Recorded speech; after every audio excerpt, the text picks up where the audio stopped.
الحمدللہ رب العالمین الصلاۃ والسلام علی سید المرسلین اما بعد فاعوذ باللہ من الشیطان الرجیم بسم اللہ الرحمن الرحیم الصلاۃ والسلام علیک یا رسول اللہ وعلی آلک وصحبک یا حبیب اللہ نور من نور اللہ نور من نور اللہ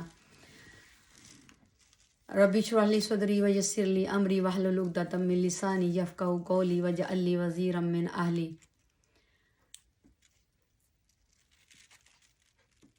ربی زدنی علما ثم قل ربی زدنی علما ربی یسر ولا تؤثر وتمم بالخیر اللہم فقہنا فی الدین اللہم فقہنا فی الدین وبک نستعین آمین یا رب العالمین۔ السلام علیکم ورحمۃ اللہ وبرکاتہ۔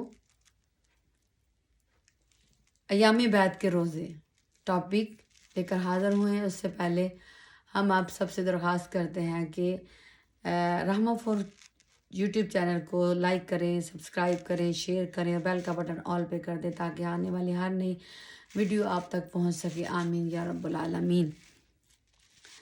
ایام بیعت کے روزوں کی فضیلت۔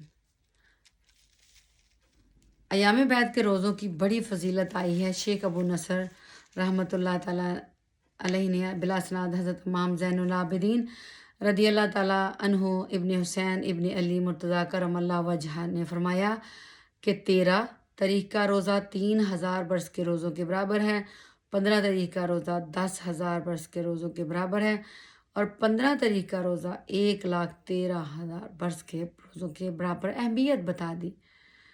ابو اسحاق نے حضرت جریر اور رحمۃ اللہ تعالیٰ کا قول نقل کیا ہے کہ رسول اللہ صلی اللہ تعالیٰ علیہ وآلہ وسلم نے فرمایا کہ جو شخص چاند کی 13ویں اور 15ویں 14ویں کا روزہ رکھے گا، اس 13ویں اور 15ویں کا روزہ رکھے گا، اس کو عمر بھر کے روزوں کا ثواب ملے گا۔ اللہ تعالیٰ نے قرآن مجید میں ارشاد فرمایا من جاء بالحسنۃ فلہ عشر امثالھا، جس نے ایک نیکی کی اس کے لیے 10 گنا ثواب ہے، گویا 3 روزوں کا ثواب مہینہ بھر کے روزوں کے برابر ہو گیا۔ اس طرح ہر ماہ 3 روزے رکھنے والا تمام عمر روزہ رکھنے والا ہو جائے گا۔ سبحان اللہ، برکتیں، رحمتیں۔ حضرت ابن عباس رضی اللہ تعالیٰ عنہ کا قول ہے کہ رسول کریم صلی اللہ تعالیٰ علیہ وآلہ وسلم ایام بیعت کے روزے خواہ سفر میں ہوں یا حضر میں اقامت میں نہیں چھوڑتے تھے۔ شعبی کا قول ہے کہ میں نے حضرت ابن عمر رضی اللہ تعالیٰ عنہما سے سنا کہ انہوں نے فرمایا رسول اللہ صلی اللہ تعالیٰ علیہ وآلہ وسلم نے میرے سامنے ارشاد فرمایا کہ جس نے ہر ماہ 3 دن کے روزے رکھے اور فجر کی 2 رکعت سنتیں ادا کیں اور نماز و وطر کو نہ سفر میں چھوڑا نہ حضر میں، اس کو 100 شہیدوں کا ثواب ملتا ہے۔ سبحان اللہ۔ سعید بن ابی ہند رحمۃ اللہ تعالیٰ علیہ نے حضرت ابو ہریرہ رضی اللہ تعالیٰ عنہ سے روایت کی کہ انہوں نے فرمایا رسول اللہ صلی اللہ تعالیٰ علیہ وسلم نے مجھے ان 3 باتوں کی وصیت فرمائی کہ مرتے دم تک مہینے کے 3 روزے، یعنی ایام بیعت کا جو ابھی ذکر آ رہا ہے نا، 13، 14، 15 چاند کی جو ہے، اس کو ایام بیعت کے روزے کہتے ہیں۔ اس کی بات ہوئی، رکھو اور مرنے سے پہلے چاشت اور وطر کی نماز نہ چھوڑو۔ چاشت کی نماز بھلا کون سی ہے؟ ایک ہے اشراق کی کہ جو نماز پڑھتا ہے اپنی اسی جگہ پر اللہ تعالیٰ کی حمد و ثنا کرتا ہے کہ پھر اس کے بعد جو طلوع فجر کا ٹائم پہلے نکل جائے، نماز کے بعد ہوتا ہے نا 20 یا 25 کچھ اس میں، تو وہ اس میں نماز نہیں پڑھتے، تسبیحات کرتا ہے، اس سے اپنی جگہ پہ بیٹھتا ہے، پھر 4 رکعت نماز اشراق یا 6 پڑھ لیں جتنی اس کی ہمت ہے، تو وہ پڑھ کے پھر اس کا صالح ثواب کرے اپنے والدین کو بھی، تو پھر اس کو عمرہ اور کہیں گے عمرہ اور حج دونوں لکھا ہے۔ اللہ سبحانہ تعالیٰ ہمیں یہ وہاں اللہ کے گھر جا کے بھی حج اور عمرہ کرنے والے اللہ سبحانہ تعالیٰ ہمارے نام لکھتے تاکہ ہم جائیں ادھر حج بیت اللہ ادا کریں، نبی پاک صلی اللہ تعالیٰ علیہ وسلم کے روزے مبارک پر حاضری نصیب ہو، آمین ثم آمین۔ بہرحال برکتیں لکھی عبادات کی، کتنی برکتیں۔ پھر اس کے بعد تھوڑا سا بلند ہو جاتا ہے نا سورج، تھوڑا سا 12 بجے سے پہلے، تو وہ چاشت کا ٹائم ہوتا ہے، اس میں ہے کہ کم از کم 2 پڑھ لیں، 4 پڑھ لیں، 6 پڑھ لیں، لیکن 8 کا ہے، مطلب جتنا زیادہ محبت کرو گے اللہ سے، جتنی توفیق ہے کرو، کم از کم 2 ہی پڑھ لو، تو وہ چاشت کی نماز اسپیشل اپنا شکرانے کی ہوتی ہے، اس کی بہت فضیلت ہے۔ ان شاء اللہ تعالیٰ اپلوڈ کریں گے اس کے بارے میں، نماز کے بارے میں بھی ان شاء اللہ تعالیٰ میسیج آپ لوگوں تک جو پہنچا سکیں ان شاء اللہ ضرور پہنچائیں گے۔ آئیے تو آپ لوگ بھی پلیز چاشت کی نماز 12 بجے سے پہلے پڑھ لیا کریں، جتنی اللہ کی توفیق ہو۔ اپنے جسم کا جو ہدیہ ہے اس کے لیے شکرانہ ادا کیا کریں اللہ سبحانہ تعالیٰ کے آگے، اور ہر دیے ہوئے نعمت کا شکر ادا کریں گے۔ عبد المالک بن ہارون نے باروایت عنزہ بیان کیا کہ عنزہ نے کہا میں نے حضرت علی مرتضیٰ کرم اللہ وجہ سے سنا، انہوں نے فرمایا کہ ایک دن دوپہر کے وقت میں رسول اللہ صلی اللہ تعالیٰ علیہ وسلم کی خدمت میں حاضر ہوا۔ حضور صلی اللہ تعالیٰ علیہ وآلہ وسلم اس وقت حجرہ مبارکہ میں رونق افروز تھے۔ میں نے سلام عرض کیا، حضور صلی اللہ تعالیٰ علیہ وسلم نے کا جواب دینے کے بعد فرمایا علی یہ جبرائیل ہیں، تم کو سلام کر رہے ہیں۔ تو میں نے عرض کیا وعلیکم وعلیہ السلام یا رسول اللہ۔ حضور پر نور صلی اللہ تعالیٰ علیہ وسلم نے فرمایا میرے قریب آ جاؤ، میں قریب میں حاضر ہو گیا۔ تو حضور صلی اللہ تعالیٰ علیہ وسلم نے فرمایا علی جبریل امین کہہ رہے ہیں کہ ہر ماہ 3 دن کے روزے رکھا کرو، پہلے روزے پر 10,000 سال کا، دوسرے روزے پر 30,000 سال کا، اور تیسرے روزے رکھنے پر 1,00,000 سال کا ثواب لکھا جائے گا۔ 1,00,000 سبحان اللہ۔ میں نے عرض کیا یا رسول اللہ صلی اللہ تعالیٰ علیہ وآلہ وسلم کیا اس ثواب کی تخصیص میری ہی ساتھ ہے یا عام طور پر سب کے لیے؟ حضور پر نور صلی اللہ تعالیٰ علیہ وسلم نے فرمایا یہ ثواب تمہیں ہوگا اور اس کو بھی جو تمہاری طرح یہ روزے رکھے گا۔ سبحان اللہ۔ حضرت علی مرتضیٰ رضی اللہ تعالیٰ عنہ نے روزوں کی تاریخ دریافت کی تو فرمایا ہر ماہ کی 13ویں، 14ویں اور 15ویں، یہ چاند کے حساب کی ڈیٹ ہے، ٹھیک ہے۔ ایام بیعت کی وجہ کیا ہے، تسمیہ کیا ہے، آئیے جانتے ہیں۔ عنزہ کہتے ہیں کہ میں نے حضرت علی رضی اللہ تعالیٰ عنہ سے دریافت کیا کہ ایام بیعت کی وجہ تسمیہ کیا ہے، یعنی کہ اس کی وجہ کیا ہے جو 13ویں، 14ویں، 15ویں چاند کے حساب سے جو اسلامی مہینہ اس کے حساب سے فرمایا گیا۔ تو حضرت علی رضی اللہ تعالیٰ نے فرمایا کہ جب اللہ تعالیٰ نے حضرت آدم علیہ السلام کو جنت سے زمین پر اتارا تو آفتاب کی تمازت نے ان کے جسم کو سیاہ کر دیا۔ حضرت جبریل علیہ السلام ان کے پاس آئے اور کہا اے آدم علیہ السلام کیا آپ چاہتے ہیں کہ آپ کے جسم کی یہ سیاہی دور ہو جائے، تو اس کی سفیدی آ جائے واپس؟ حضرت آدم علیہ السلام نے فرمایا ہاں۔ اس وقت حضرت جبریل علیہ السلام نے فرمایا آپ ہر ماہ کی 13، 14ویں اور 15ویں تاریخ کا روزہ رکھا کیجئے۔ سبحان اللہ۔ چنانچہ حضرت آدم علیہ السلام نے پہلا روزہ رکھا تو 1/3 جسم کی سیاہی دور ہو گئی، دوسرے دن یعنی 14 کا رکھا تو 3/4، اور تیسرے دن پورا جسم، جب 15ویں کا روزہ رکھا تو پورا جسم سفید ہو گیا۔ سبحان اللہ، یعنی تمام سیاہی زائل ہوگی، اس لیے ان دنوں کو ایام بیعت کہتے ہیں۔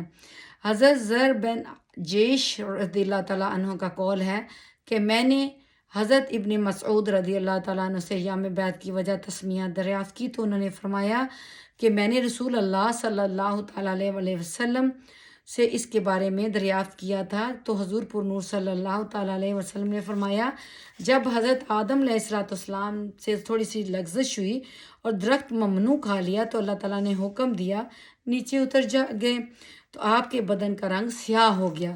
فرشتوں نے اس پر مطلب تھوڑا سا افسوس، تھوڑا ہلکا ہوتا ہے نا، اور بارگاہ الہی میں عرض کیا رب العزت تو نے آدم کو اپنے ہاتھ سے بنایا، اپنے فرشتوں سے ان کو سجدہ کرایا اور اب ایک لغزش پر ان کے سفید رنگ کو سیاہی سے بدل دیا۔ اس پر اللہ تعالیٰ نے حضرت آدم علیہ السلام کے پاس وحی بھیجی کہ تم میرے لیے اس دن یعنی 13ویں تاریخ کا روزہ رکھو۔ حضرت آدم علیہ السلام نے پہلا روزہ رکھا تو ان کا تہائی بدن جس کے اوپر بھی، اور پھر وہی بھیجی تو 14ویں کا روزہ رکھو۔ تو حضرت آدم علیہ السلام نے روزہ رکھا تو صبح کو 2/3 بدن گورا ہو گیا۔ اللہ تعالیٰ نے پھر وہی بھیجی کہ اس روز یعنی 15ویں تاریخ کا بھی روزہ رکھو۔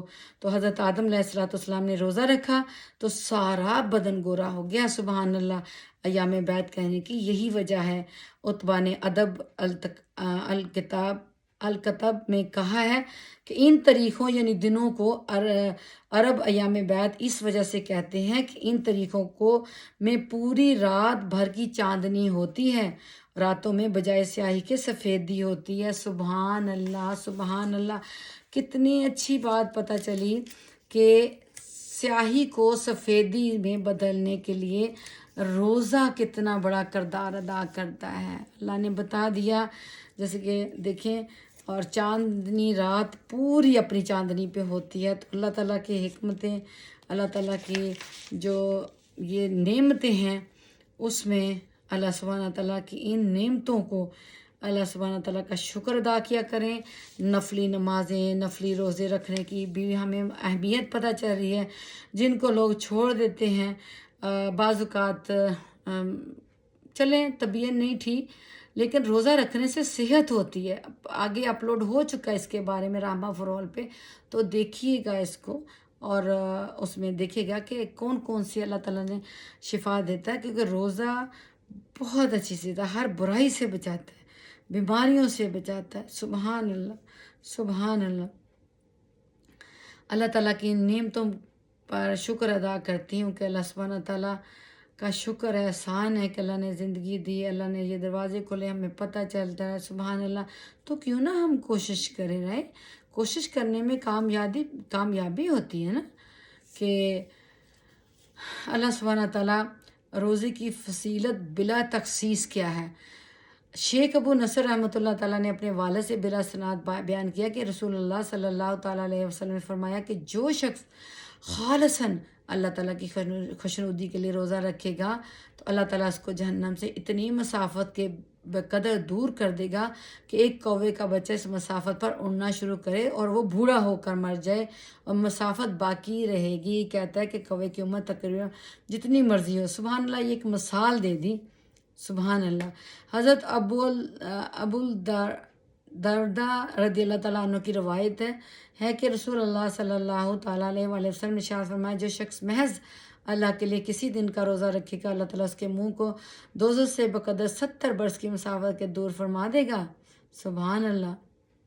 حضرت عائشہ رضی اللہ تعالیٰ عنہ نے ارشاد فرمایا، میں نے خود سنا کہ رسول اللہ صلی اللہ تعالیٰ علیہ وسلم فرما رہے تھے کہ جو بندہ صبح کو روزہ دار ہوتا ہے اس کے لیے آسمان کے دروازے کھل جاتے ہیں، اس کے اعضاء اللہ کی تسبیح و تقدیس بیان کرتے ہیں، اس کے لیے دنیاوی آسمان والی مغفرت کی دعا کرتے ہیں، سبحان اللہ کہتے جائیں، اور یہ حالت غروب آفتاب تک رہتی ہے۔ اگر وہ 1-2 رکعت نماز نفل بھی پڑھ لیتا ہے تو اس کے لیے آسمان نور سے جگمگا جاتے ہیں۔ جنت میں اس کی بیویاں یعنی بڑی بڑی آنکھوں والی حوریں کہتی ہیں، اللہ ہی اس کی روح قبض کر کے ہمارے پاس پہنچا دے اور ہم اس کے مشتاق ہیں۔ اگر وہ روزہ دار تسبیح و تحلیل میں مصروف رہتا ہے تو 70,000 فرشتے اس کی تسبیح و تحلیل کو لکھتے ہیں۔ سبحان اللہ۔ اور یہ حالت غروب آفتاب تک رہتی۔ دیکھا روزے کی حالت میں کتنے بڑے درجات کا پتہ چلا۔ صبح نفلی جو اللہ کے لیے خاص رکھتا ہے۔ جنت کا دروازہ ریان۔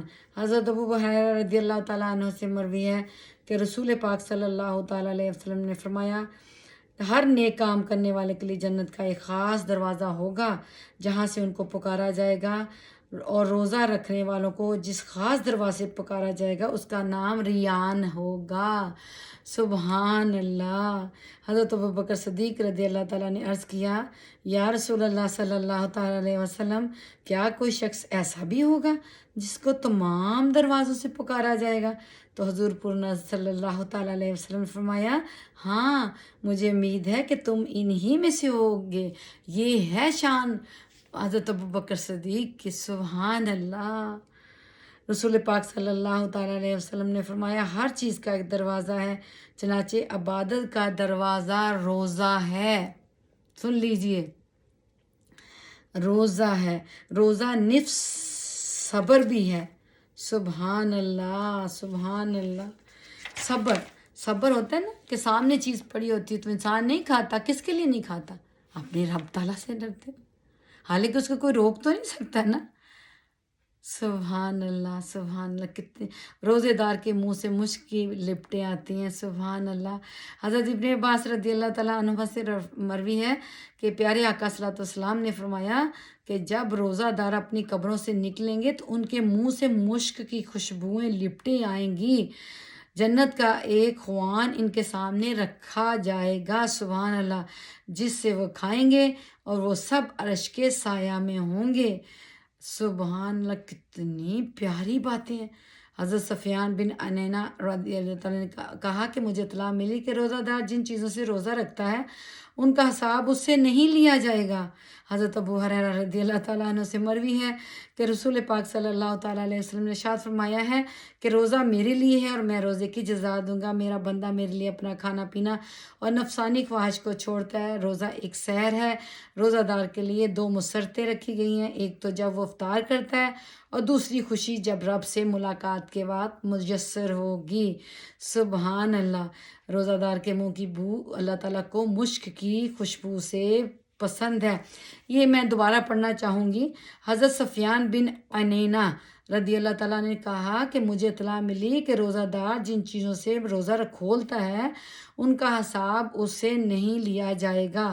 حضرت ابو ہریرہ رضی اللہ تعالیٰ عنہ سے مروی ہے رسول اللہ صلی اللہ تعالیٰ علیہ وسلم نے ارشاد فرمایا کیا کہ روزہ میرے لیے ہے اور میں روزے کی جزا دوں گا. میرا بندہ میرے لیے اپنا کھانا پینا نفساتی خواہش کو چھوڑتا ہے، یعنی پیارا اللہ کے لیے. روزہ ایک سحر ہے، یہی مجھے سمجھ آ رہی ہے. اتنی پیاری خوشخبریاں. حضرت جابر بن عبداللہ رضی اللہ تعالیٰ عنہ سے مروی ہے کہ رسول اللہ صلی اللہ تعالیٰ علیہ وسلم نے فرمایا روزہ ایک سپر ہے جس کے ذریعے بندہ دوزخ سے محفوظ رہتا ہے.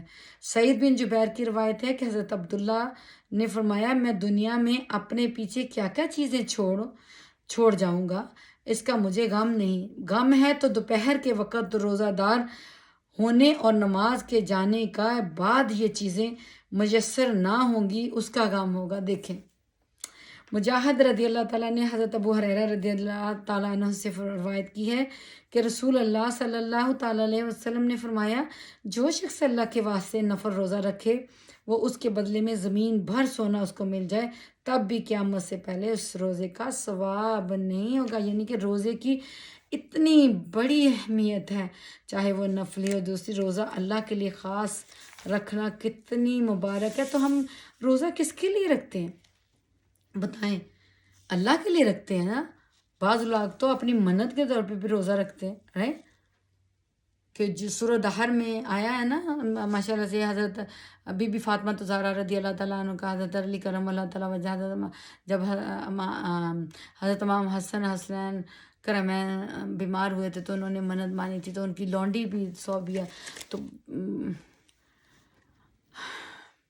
میرا خیال لونڈی کا نام میں دوبارہ دیکھ کے بتاؤں گی انشاءاللہ، لیکن ان کی لونڈی بھی ساتھ میں تھی تو انہوں نے منت مانی تھی نا روزے کی. تو نیک کام ہے روزہ رکھنا.